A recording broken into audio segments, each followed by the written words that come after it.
Grace appears to be really basically just batteries, as far as I can tell. There's no soul in it. Okay. Like, it doesn't seem to be affecting my character that I'm operating with stolen grace. It's like getting a blood transfusion or an organ donor or something like that. It shouldn't change your personality too much. Well, I think in the supernatural. Not the grace itself, but just the way that your body is reacting. Like when you started rejecting the last one, and he's getting sicker and sicker. I mean, that changes the way. That was physically debilitating. So how quickly do we get back to that place? Because this isn't going to last forever. Okay. Not quickly. It takes a while. It seems to be taking the better part of a season. For the battery to die.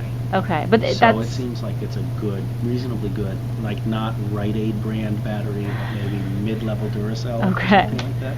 Okay.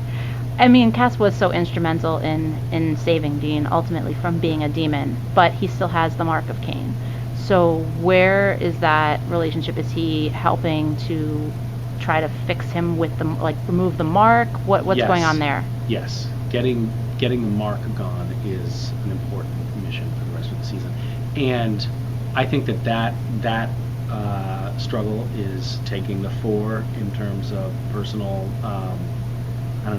supernatural. I don't really know how to characterize this particular category of illness. Okay.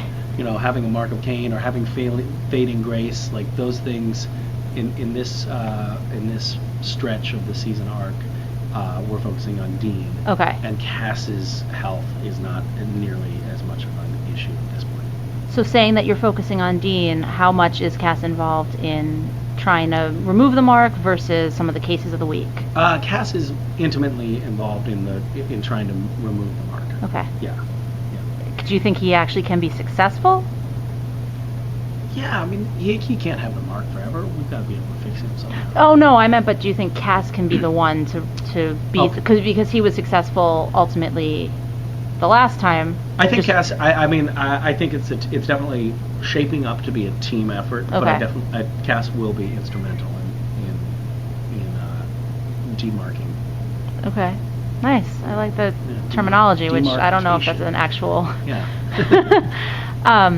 So we also talked at 200th about the return of Claire, and what that means and what that looks like. Does that affect like how Cass views things? I mean, we kind of saw last season when he was a human for a little while that he has more respect now for humans, and now meeting this girl really for the first time, because the last interaction we saw was so quick between them and so cold, and now he's a different person. How much of an effect does she have on him and the future arc for the back half of the season? I think he's definitely impacted emotionally by Claire and wants. It's hard to say what the primary motivating forces with Castile are, but I think that one of the overarching ones is not that noble. It's just guilt. He feels bad for having fucked up this girl's life, and he wants to help her. But she is now a typical teenager and doesn't really want anything to do with him, and so that dynamic is really interesting. And I think that it's something new for Castiel, especially new for him as an angel. He had a little bit of experience with some of that stuff when he was a human, but now having to sort of engage a human being on a very personal level that doesn't have anything to do with fighting supernatural forces is very new for him. And yet I think his experience as a human does give him much more empathy and make him want to try a lot harder to make it work. So I love it. I love what we've shot so far with that arc, and I hope there's more of it to come. We've done 2 episodes so far, and I kind of feel like there should be more. Okay. Well, last we saw her, I mean, she was young, obviously, but she was willing to say, take me instead. Right. Is she very different now? Is she kind of have a different idea of heaven, hell, religion? Yes, she is very different now. I mean, she would be different now. She was, I don't know how old, I guess I do know how old. She was 10 at the time we shot that first episode, and now it really is 7 years. Like, we've been shooting for 7 years since then. Right. She's 7 years old. She's a 17-year-old kid. She's independent. She's had a rough go of it, you know, because of me taking her dad, among other things. And that just makes for a really interesting dynamic.